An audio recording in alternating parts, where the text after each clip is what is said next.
అండి. విలేజెస్‌లో ద్రాక్ష మొక్క పెరగడమే పెద్ద టాస్కు. అలాంటిది ఈ అంకుల్ అయితే మొక్క పెట్టి దానికి తీగలు కట్టి అల్లిచ్చేశారు.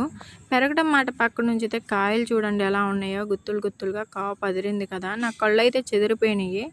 వెంటనే ఏమాత్రం ఆలోచించకుండా వెళ్ళి అంకుల్ నేను వీడియో తీసుకుంటానన్నాను. ఆ అంకుల్ కూడా ఇబ్బంది పడకుండా తీసుకోమ్మా అన్నారు. నేనైతే ఎక్సైట్‌మెంట్‌గా వీడియో తీయడం మొదలుపెట్టాను.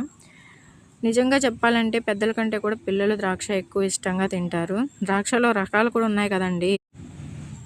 నలుపు, పచ్చ. నాకైతే గ్రీన్ గ్రేప్సే ఇష్టము. మీరేం తింటారో కామెంట్ చేయండి. అలాగే ఈ వీడియో చూస్తుంటే మీకు ఏమనిపిస్తుందో కూడా కామెంట్ చేయండి. ఇది మా విలేజ్‌లో అయితే తీసిన వీడియో కాదండి. బయటికెళ్ళాము. మెడిసిన్ షాప్ అంకుల్ అయితే కుండీ పెట్టి, కుండీలో మొక్కను పెట్టి, దానికి కర్ర కట్టి, తీగలు కట్టి అల్లిచ్చేశారు. మైండ్ బ్లోయింగ్ కదా! చూడంగానే అయితే నాకు సూపర్ అనిపించింది. మొక్క పెరగడమే పెద్ద విషయం కదా! అలాంటిది కాయలు కూడా గుత్తులు గుత్తులుగా ఎలా కాసినాయో చూడండి. ఇంతకీ మీకు వీడియో నచ్చితే లైక్ చేయండి, షేర్ చేయండి, నా ఛానల్ సబ్స్క్రైబ్ చేయండి, నన్ను సపోర్ట్ చేయండి. మా సిస్టర్ చూడండి ఎక్సైట్మెంట్‌గా అక్కడ పండినయి, ఇక్కడ పండినయి అని చూపిస్తుంది. సూపర్ అబ్బా! సూపర్ అసలు అంకుల్ అయితే.